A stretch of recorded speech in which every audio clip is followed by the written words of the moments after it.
예, 날씨가 매일처럼 매우 뜨겁습니다. 이번 주, 다음 주에 휴가 가는 사람 많을 텐데 한반도는 40일째 열돔 현상이 지속되고 있다고 합니다. 열돔이 뭐냐면 중국 쪽에 있는 티베트 고기압이 남쪽에 일본 쪽에 있는 북태평양 고기압하고 이렇게 만났어요. 만나가지고 뜨거운 이렇게 열돔이 형성돼가지고 지열에서 나온 뜨거운 결이 이곳을 빠져나가지 않고 계속해서 머물러 있는 것을 열돔 현상이라고 합니다. 열돔이 단점만 있는 게 아니라 장점도 있다고 합니다. 이 뜨거운 바람이. 첫 번째, 두 가지 있는데, 첫 번째는 중국에서 한국으로 오던 미세먼지가 너무 뜨거운 바람이 머물고 있는 통에 중국으로 돌아가 버렸대요. 지금 중국은 대기가 엄청 오염돼 있는데 한국은 요즘 깨끗합니다. 열돔 때문에. 두 번째는 이번 지난주에 발생했던 태풍 8호 꼬마이 이름 꼬마이도 아니고 꼬마이인데, 얘가 열돔하고 태풍이 부딪혔는데 누가 이겼을까요? 열돔이 이기는 통에 태풍이 사라져 버렸대요. 그래서 열돔이 머무는 동안 꼭 나쁜 일만 있는 건 아니었다고 합니다. 우리 삶에서 우리가 원하는 일만 일어나면 얼마나 좋겠습니까? 하지만 어떤 일이 발생했을 때는 나쁜 점도 있지만 좋은 점들도 있습니다. 그것을 받아들이는 사람이 어떻게 받아들이는지에 따라서 그 결과가 달라집니다. 우리는 직선의 인생을 살기 원합니다. 직선의 인생이란 내가 가고 싶은 저곳 보이잖아요. 최단시간에 최단거리로 저기로 가고 싶습니다. 내가 원하는 곳까지. 하지만 인생을 살다 보면 최단거리로 직선의 인생이 되던가요? 직선의 인생의 예를 들어 이런 겁니다. 학교를 갔더니 공부를 너무 잘해. 그래서 좋은 대학을 갑니다. 졸업하고 나서 좋은 직장을 취직해요.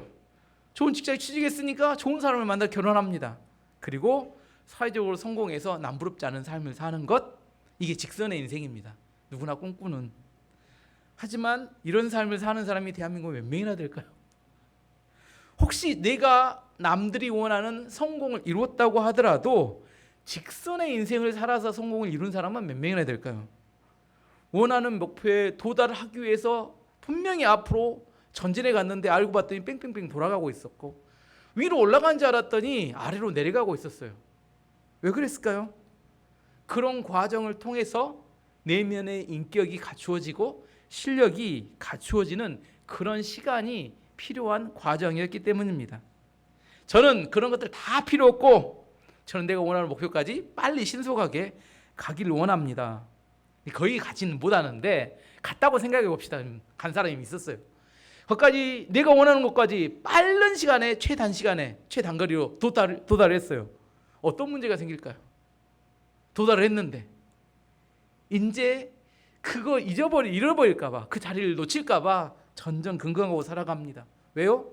실력으로 얻은 게 아니라 요행으로 얻었기 때문에 그걸 지키는 것조차 어렵습니다.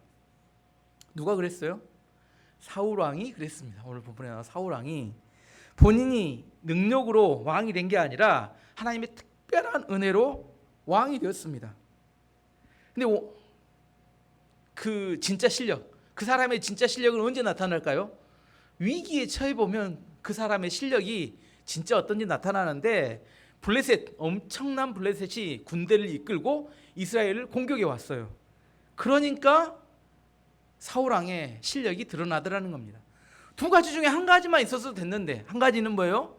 첫 번째는 전쟁하는 실력이 되든지 전쟁의 능력이 뛰어나든지, 두 번째 하나님을 온전히 믿는 영적인 실력이 뛰어나든지, 전쟁하는 능력이 뛰어나든지 영적인 실력이 뛰어나든지, 둘 중에 하나만 있어도 괜찮은데 이게 둘 다 없네.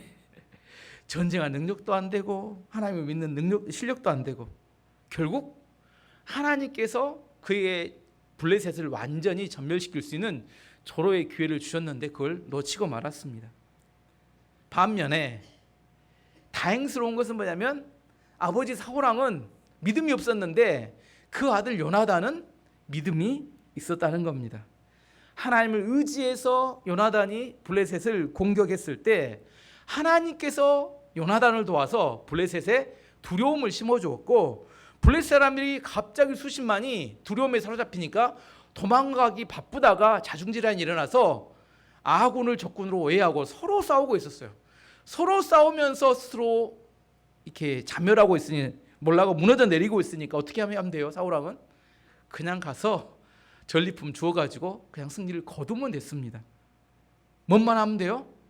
하나님이 주신 승리를 얻어갖고 오기만 하면 됩니다. 근데 또 믿음도 없는데 또 자발도 없습니다. 잘 안 되면 하나님 주신 거 그냥 주워 갖고 오기만 하면 되는데 꼭 상황 둘러보고 사람들의 형편에 반응하면서 움직이게 됩니다. 블레셋 사람들이 자중질환에 빠졌을 때 그들을 전멸시킬 절호의 찬스가 있었는데 이런 상황에서 사울왕이 뭐예요? 진짜 엉뚱한 명령을 내립니다. 가만히 있으면 되는데 그게 뭐였냐면 금식령이었습니다. 그날 저녁까지 블레셋을 완전히 물리칠 때까지 모든 군인들에게 아무것도 먹지 못하도록 명령을 내렸어요. 명령만 내린 게 아니라 혹시 먹는 사람 있으면 죽여버리겠다. 하나님의 저주가 임할 것이다. 죽여버리겠다. 이렇게 협박을 했습니다. 지금 군인들은 전력을 다해서 누구와? 블레셋과 싸울 때 그것만 해도 쉽지 않은 상황인데 음식까지 못 먹겠으니 얼마나 지쳤겠습니까? 왜 사울왕은 이런 극단적인 명령을 내렸을까요? 왜 사울왕은 가만히 있어도 되는데 이런 극단적인 명령을 내렸을까요? 첫 번째는 하나님 믿지 못해서. 하나님이 승리를 주시면 뭐 하면 돼요? 좀 가만히 있다가 승리를 얻으면 되는데 하나님 믿지 못해서. 두 번째는 누굴 믿지 못해서? 군사들을 믿지 못해서. 이 군사들을 믿지 못해서는 왜 그러냐면 군인들이 이제 자중질환이 일어나서 자기들끼리 싸우고 있는 블레셋을 어떻게 하기만 하면 돼요? 쫓아가서 승리만 거두면 되잖아요. 근데 승리만 거두는 게 아니라 뭐까지 거두어요? 전리품을 얻게 되는데 그 전리품 중에는 뭐가 있어요? 먹을 음식이 포함되어 있을 거라는 거. 걔들이 먹다가 다 먹을 것을 놔두고 가니까. 근데 먹을 것을 음식을 놔두고 왔는데 이스라엘 군사들이 행여나 뭘 먹어요? 그 음식을 먹다가 블레셋 군사가 도망가는 것을 놓치지 않을까. 뭔 말 이해하시죠? 전쟁을 해야 되는데 그놈 음식 이렇게 먹고 싶은 욕망에 음식 먹다가 놓치지 않을까 그런 생각에 음식 먹지 말고 전리품 얻었다고 그놈 먹지 말고 뭐예요? 끝까지 무조건 오늘은 전쟁만 하는 거야. 먹으면 안 돼. 뭐 하지 못해서? 군사들을 믿지 못해서 못 먹게 막았습니다. 그 결과 어떻게 됐어요? 사울왕은 이런 결정이 이스라엘 전쟁에서 매우 도움이 될 거라고 생각했어요. 식욕을 억제하고 전쟁에만 집중하게 하는데 도움이 될 거라고 생각했는데 그 생각이 맞아서 틀렸어요? 틀린 생각이었어요. 군사들은 너무 배가 고프니까 어떻게 해요? 빼앗은 짐승들, 자기들이 이제 전리품을 빼앗은 짐승들을 그 자리에서 쳐 죽여서 피가 있는 채로 음식을 먹어버렸습니다. 레위기에 보면 피체 음식을 먹는 걸 하나님께서 범죄라고 이야기하셨어요. 참 안타까운 일이죠. 어떤 기자가 마라톤에서 우승한 사람에게 인터뷰를 했습니다. 마라톤에서 우승한 사람 42.19km 긴 거리를 뛰면서 가장 힘들었던 일이 무엇입니까? 물어봤어요. 그러면서 지속적으로 오르막이 있을 때 오르막으로 오르는 것이 힘들었습니까? 아니 마지막 구간이 왔을 때 갈증이 나는 게 힘들었습니까? 그랬더니 그 사람이 대답하기를 내 신발 속에 중간에 모래알갱이가 하나 들어갔는데 그 모래알갱이 하나 때문에 너무 힘들었습니다. 이렇게 대답하는 거예요. 우리 인생에서도 비슷한 일이 발생합니다. 외부의 큰 어려움, 어떤 사건이 우리를 힘들게 만들 것 같은데 진짜 어려운 것은 우리 내면에 있는 작은 사건 하나가 우리로 인생을 포기하게 만드는 이유가 된다는 겁니다. 사울왕에게 있어서 진짜 큰 대적이 블레셋이라고 생각했어요. 블레셋이 수만 대의 전차를 데려왔고 기병만 6,000명, 수십만의 군대를 이끌고 이스라엘 공격에 왔는데 그게 정말 두렵고 무서운 대상이라고 생각했는데 알고 봤더니 진짜 위험한 것은 사울왕 마음 가운데 있는 불신과 불안이었다는 겁니다. 왕으로서 블레셋과의 전쟁하는 군사들을 도와줘야 되는데 뭔 명령을 내려서? 금식령. 아무것도 먹지 못하도록 만드는 통에 병사들이 전쟁하는데 다 힘이 빠져버렸습니다. 지난주에도 이야기했죠. 차인표 씨가 뭐라고 했다고요? 성공하는 것은 운이 좋거나 실력이 좋으면 노력을 최선을 다하면 얻을 수 있는데 성공을 유지하기 위해서는 무엇을 더 잘할 것인가가 아니라 무엇을 하지 않을 것인지를 알아야 된다는 거예요. 더 하는 게 중요한 게 아니라 성공을 유지하는 비결은 내가 무엇을 하지 않을 것인가. 오늘 질문지에 샤넬을 창업자 코코 샤넬이 했던 유명한 명언 중에 Simple is the keynote of all true elegance, 이렇게 해석을 해보면 이런 겁니다. 진정한 우아함은 단순함 속에 있다. 샤넬이 추구하는 샤넬의 명품 전략입니다. 샤넬의 명품 전략은 뭐라고요? 단순함. 예. 다른 명품하고 다르게 샤넬은 단순함을 추구합니다. 싸구려는 어떻게 해요? 울긋불긋합니다. 예. 울긋불긋하고 또 액세서리가 많이 달려붙어 있어요. 그건 뭐예요? 싸구려구나. 명품은 어떻게 해요? 명품의 핵심은 단순함에 있습니다. 진짜 아름다움은 절제함 속에서 나옵니다. 핵심적인 요소를 제외하고는 다 제거해버릴 수 있는, 다 없애버릴 수 있는 게 그게 명품입니다.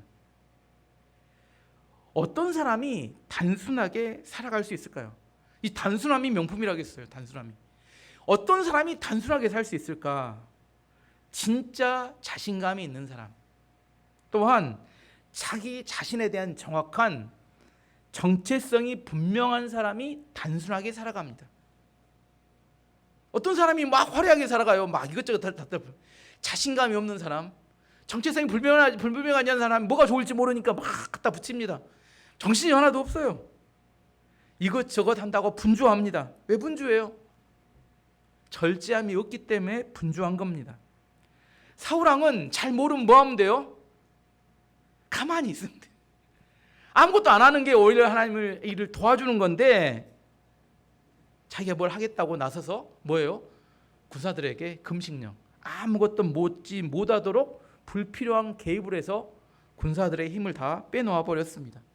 레위기 17장 10절 말씀 봐보면 이스라엘 집 사람이나 그들 중에 고려하는 고려민 중에 무슨 피든지 먹는 자가 있으면 내가 그 피를 먹는 그 사람에게는 내 얼굴을 대하여 그를 백성 중에서 끊으리니, 피채 먹는 것 하나님이 범죄라고 말씀하셨습니다. 사울왕은 이런 범죄가 있는 것을 몰랐고 나중에 보고를 받습니다. 33절, 34절 말씀 보시면 누군가가 사울에게 말했습니다. 사람들이 고기를 피채 먹음으로써 여호와께 죄를 짓고 있습니다. 사울이 말했습니다. 당신들은 죄를 지었어. 큰 돌을 이리로 가지고 오시오. 사울이 계속해서 말했습니다. 사람들에게 돌아다니면서 말하시오. 모두들 자기의 소와 양을 이리로 끌고 와서 잡아 먹읍시다. 그러나 고기를 피채 먹음으로써 여호와께 죄를 짓지 맙시다. 그날 밤 모든 사람이 자기 짐승을 가지고 와서 그곳에서 잡았습니다. 사울왕도 백성들이, 군사들이 피채 고기를 먹는 것을 듣고 당황했을 겁니다. 자기 생각에는 뭐라고 생각했어요? 전투하는 사람들을 도우려는 게 아니죠. 더 블레셋과의 싸움에 집중하도록 하기 위해서 금식령을 내렸는데 오히려 백성들은, 군사들은 지쳐서 너무 허기져서 하나님이 하지 말라고 했던 고기를 피채 먹고 있었다는 겁니다. 그러자 사울왕은 일단 전쟁을 다 멈춰. 그리고 다 모이시오. 다 모이게 한 다음에 자기들이 전리품으로 빼앗았던 짐승을 피를 빼고 거기서 다 잡아먹도록 했습니다. 백성들이 식사하는 동안 사울왕은 제사장을 불렀어요. 이미 사무엘 선지자는 가버렸고 아이야라는 선지자, 엘리의 증손자인 선지자가 있었고 그에게 하나님께 물어봐 달라고 요청합니다. 뭐라고 하냐면 블레셋을 계속 추적할 것인지 계속 전쟁을 할 것인지를 물어봐 달라고 요청을 했습니다. 한마디로 신탁을 맡긴 겁니다. 하나님의 뜻이 무엇인지를 알아보기를 원했습니다. 37절 말씀을 읽어보면 그래 사울이 하나님께 여쭈어 보았습니다.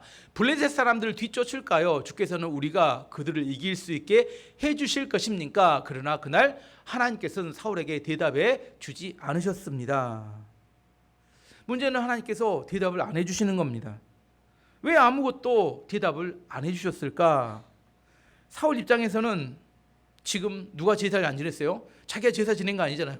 전번에 자기가 제사 지냈다고 크게 혼났는데 이번에 분명히 제사장을 시켜서 제사를 지내고 하나님께 블레셋을 추적할까요? 이렇게 물어봤는데 하나님께서 대답을 안 해주시는 겁니다. 지금 뭘 해줘야 되는데 왜 그런데 사울왕은 하나님께 물어봤을까요? 지금 자기가 잘못한 거잖아요. 잘못된 명령을 내려가 금식령을 했는데 이것을 뒤엎을 만한 명분이 필요했습니다. 사기를 진짜 쉽게 해서 하나님께 내가 물어봤더니 뭐예요? 하나님께서 블레셋에서 추적하라고 이야기하신다. 군사들에게 일어나서 블레셋을 계속 추적하자 이렇게 말하고 싶었어요. 근데 하나님이 대답을 안 해주니까 군사들의 사기를 일으킬 수도 없고 제가 잘못한 것을 가릴 수도 없는 상황이 되어버렸습니다. 그래서 사울왕이 생각해낸 게 지금 이스라엘 군대 안에는 뭐가 있다? 범죄자가 있다. 그 범죄자 때문에 하나님께서 우리에게 말씀을 해주시지 않는 거다. 우리가 제비를 뽑아서 그 범죄자를 찾아내서 죽여야 되겠다. 또 이렇게 생각을 해냈습니다. 38절 39절 말씀 보시면 그래서 사울은 자기 군대의 모든 지도자에게 말했습니다. 이리 오시오. 오늘 누가 어떤 죄를 지었는가 알아봅시다. 살아계신 하나님의 이름으로 맹세하지만 내 아들 요나단이 죄를 지었다 하더라도 그는 죽임을 당할 것이오. 그러나 아무도 대답하는 사람이 없었습니다. 또 제비 뽑기 전에 사울왕이 또 뭘 합니까? 또 맹세를 합니다. 또 맹세를 해요. 꼭 때마다 사고를 칩니다. 가만히 있으면 죽이려고 하는데 또 맹세를 해요. 뭐라고 맹세해요? 내 아들 요나단이 뽑힐지라도 뭐 한다고요? 반드시 죽일 것이다. 말 안 하면 좋은데 왜 사울왕이 이런 맹세를 했을까요? 내 아들이라도 죽이겠다. 첫 번째, 사울왕 자기하고 자기 아들은 절대로 뽑히지 않을 것이라고 생각했기 때문에. 맞죠? 두 번째는 마녀 사냥을 하고 싶었어요. 자기가 잘못해서 금식령을 내렸잖아요. 근데 누군가 범죄자를 하나 딱 찾아내면 뭐예요? 이놈 때문에 하나님께서 우리에게 대답도 해주시지 않는 거고, 이놈 때문에 우리가 지금 전쟁에 멈춰 있는 건데, 이놈을 처치하고 어떻게 하자? 블레셋을 처치하러 이게 쫓아가면 우리가 승리할 것이다. 마녀 사냥을 하는 겁니다.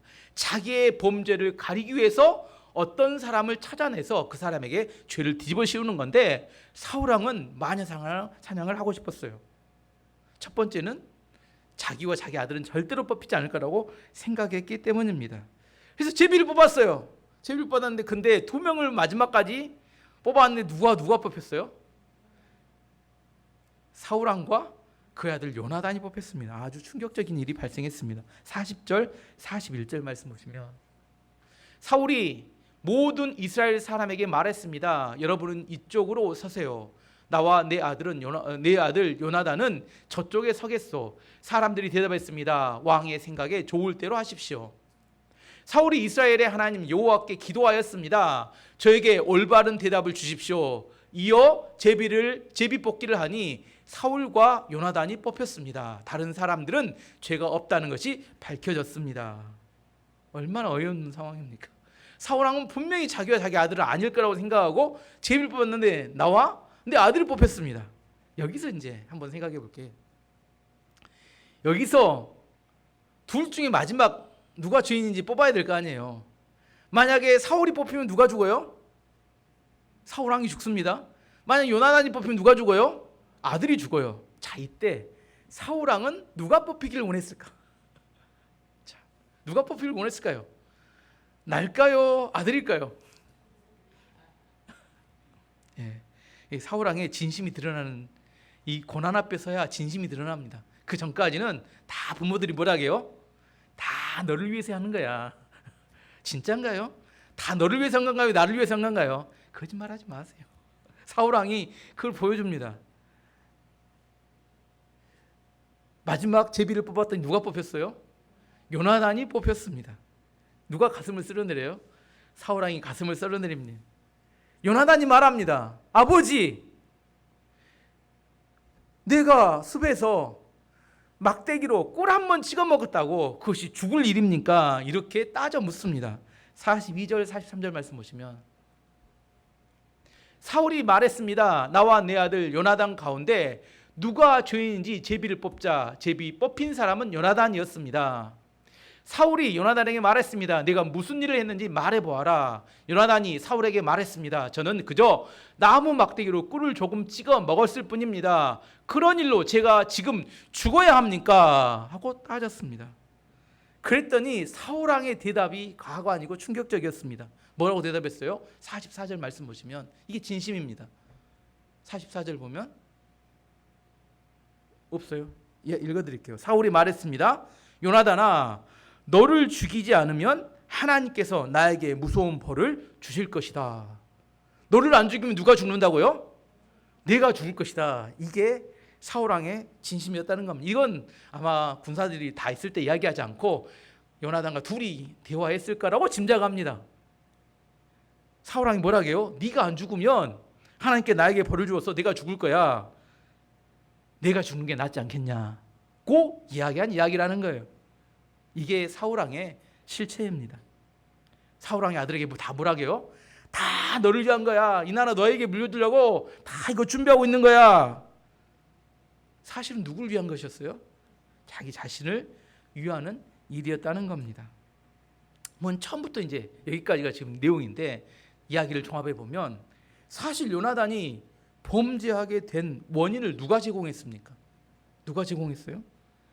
사울왕이 쓸데없는 맹세를 했기 때문에 이 모든 사단이 난 겁니다. 개입하지 않고 가만히 있었으면 되는데 자기가 개입해가지고 뭐라고요? 백성들에게 이렇게 음식 먹지 말라고 저녁까지. 근데 그때 최선봉에서 전투하고 있던 요나단은 그 사울왕 이야기를 듣지 못했습니다.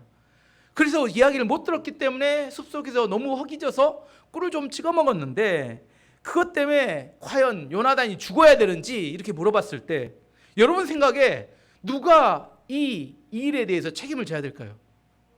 누가 죄인입니까? 누가 죄인이에요?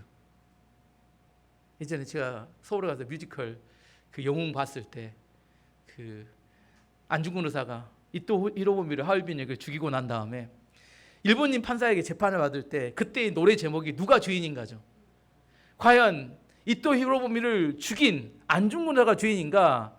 한국에 침략에 들어와서 한국 전체를 유린하고 수많은 사람을 죽였던 이토 히로부미가 죄인인가? 그 노래 제목, 그 내용이 그겁니다. 누가 죄인인가? 그 노래거든요.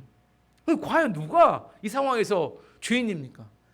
헛된 맹세를 했던 사울왕이 죄인인가? 아니면 꿀을 찌먹었던 요나단이 죄인인가? 사실 겉모습으로 우리는 알기는 어렵습니다. 그 내막을 자세히 들여다보니까 분석해 보니까 누가 죄인이었어요? 사울왕이 문제가 있었던 거죠. 가만히 있으면 되는데 개입해가지고.